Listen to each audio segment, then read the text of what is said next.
star of NBC. He's Bob Costas, who joins us now. Been in the news for the last 24 hours. What have you? I wasn't aware of that. Oh, you What's were? going on? What kind of feedback have you gotten on this commentary that you had, an essay at halftime?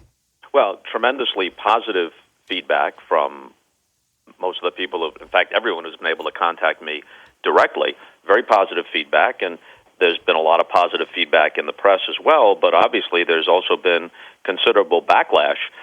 Some of it, I think, comes from the gun lobby and what they perceived that I was saying. Some of it's kind of orchestrated from certain directions. But others, I guess, is just a visceral reaction to what I said, and everyone's entitled to their point of view. And I expected that there would be some feedback and backlash, and there has been. When did you decide to do the commentary on the Kansas City Chiefs tragedy? Well, you know better than anybody listening to this how halftimes are sometimes put together. And it wasn't until the first quarter of the game began that Sam Flood, our producer, told me exactly what it was we were going to do. You, Tony, and Rodney concentrated only on the tragedy in Kansas City. The only highlight you showed at halftime was of an otherwise inconsequential Chiefs-Panthers game because it related to the overriding story of the weekend in the NFL. Then Sam told me that I would have about a minute and 15 seconds to address this in some way. You guys had already, I thought, very well covered what had happened in Kansas City, and you had your own reaction. There had also been a day of reactions, some of them well thought out and some less so, on the various NFL programs. So I was thinking of how can I come at this from a different angle. And for a long time, I've been wanting to get off my chest my disgust with this idea that every time something tragic happens, no matter what it may be, that in any way touches sports, there's a chorus of people saying, you know, this really puts it all in perspective, which is a bunch of nonsense, because if that was true, we wouldn't have to have that perspective readjusted every time the next tragedy occurs. It's a bunch of nonsense. And what I was trying to say was that if you want some perspective on this, there are a number of issues related to this that we could begin to talk about and think about. The problem was that I didn't have enough time to get to many of them. And that, I think, was my mistake, to be quite honest, Dan. A friend of mine in broadcasting pointed this out to me yesterday, and I agree with him. He said, you violated your own rule, because we had this discussion before. I've always said, if you're going to get into touchy topics, nuanced topics, make sure that you have enough time to flesh them out, that you have enough time to make yourself fully understood, or save them for forums where you do. In this particular situation, the timeliness of it was, if you're going to comment at all, it had to be this Sunday, because this was when the Belcher situation had played itself out. So I'm thinking, well, I can't address all the possible aspects of this. Domestic violence, and the possibility that athletes, especially athletes who play a violent sport, are more prone toward domestic violence than people of the same age elsewhere in society. The possible connection between football and this particular tragedy. We know that football is connected, and its effects are connected to other situations. We don't know yet whether it's connected to Belcher, but that's certainly a question that could be asked. The easy availability of guns is another. And so I saw what Jason Whitlock had written, and a portion of what he wrote resonated with me, and given the time that I had, I thought that was one aspect that I could put out there. And maybe I gave the audience too much credit, but I said, if you're looking for perspective, a bit of it can be found. And my implication there, with every second counting, I had maybe 50 seconds total for this. My implication was a bit of perspective. Here's one aspect of it. I also put in parenthetically that in the days ahead, Belcher's actions and their possible connection to football will be analyzed. That was meant to imply there are many aspects to this. I'm addressing one by quoting what Jason Whitlock said in his column. So I think that my mistake there was that I left it open to too much misinterpretation. If you had to do it again?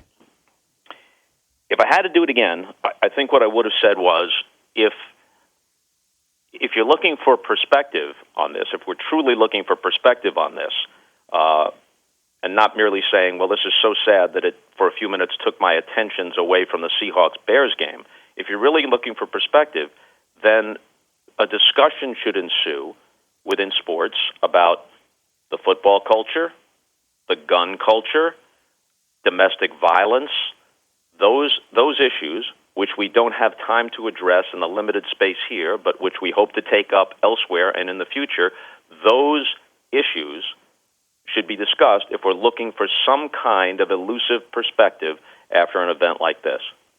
He's Bob Costas from NBC Sports joining us, Dan Patrick Show. The argument, discussion, criticism of using that platform at halftime of a football game to be talking about something that was a little bigger issue, broader issue than just sports itself. Well, clearly, if this particular incident did not involve an NFL player, then neither I nor anyone else would have gone in that direction. I don't think, and we both know this, Dan, look, if someone agreed with what I said, they would have no objection to where and when I said it. The objection is, I don't agree with what he said, so therefore, how dare he do it there? No, you're right. How dare he hijack an NFL game? Were they playing? I didn't think they were playing. It was halftime.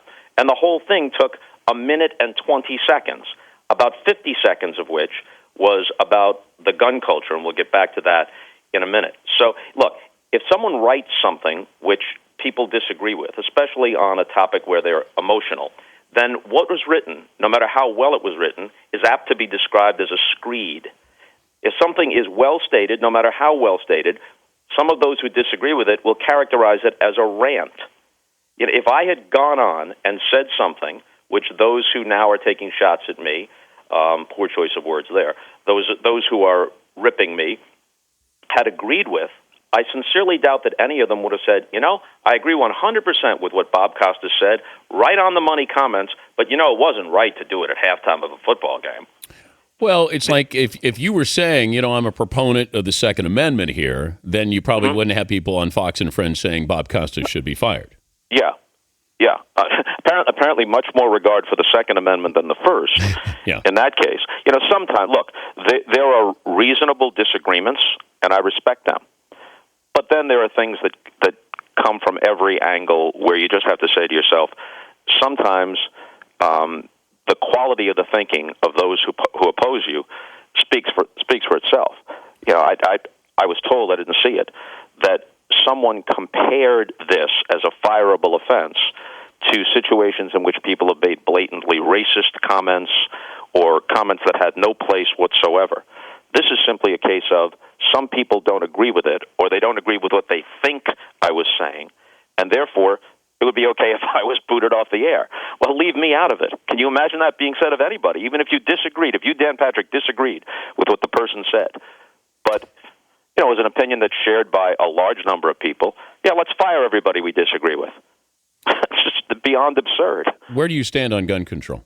Well, here's where I stand. I do not want to see the Second Amendment repealed. I don't want to see a prohibition on people owning guns. People should be able to own guns for their own protection. Obviously, those who are hunters. But there's a proliferation of guns in this country.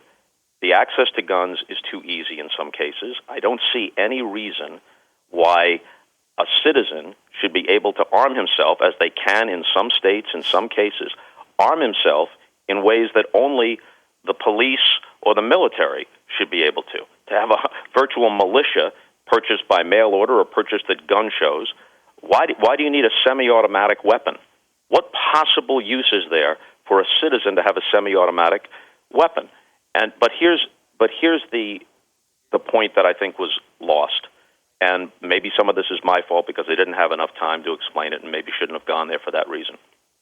Whitlock wrote about a gun culture, and that's what I was focusing on. And I spoke with Jason yesterday, actually tried to speak with him, tried to contact him 3 different times prior to halftime on Sunday and couldn't reach him.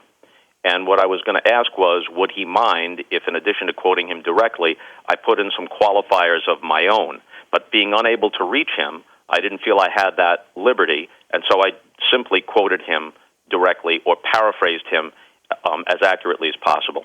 Well, just to be fair, yesterday when we were talking about it, I said I did have an issue with if he didn't have a gun, didn't own a gun, then they might be still alive today. I thought it was a little heavier than it needed to be. So that's what Whitlock wrote. That wasn't me. That's what Whitlock wrote. Okay. Well, that's why Verbatim. I said to Fritzy to reach out to Bob, because I know that you're quoting and it's part of it, but I think it's all collected together there. So it's Bob Costas saying this, and I just thought even if you quote Jason Whitlock there, it was a little too heavy at the very end for that exclamation point. So well, that's as I said, that's what he wrote. But let me clarify here. What I got from that, and others interpreted it as some sort of strictly pro-gun control or somehow anti-Second Amendment statement. There is a gun culture in this country. It expresses itself in different ways. There are those who honestly believe that if you stopped someone from being able to purchase a semi-automatic weapon, an assault rifle, that's the first step down a slippery slope of denying an old lady a gun in her house for her own protection.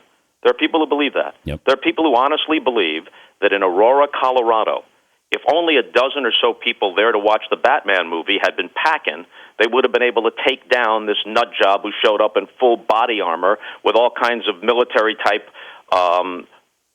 guns.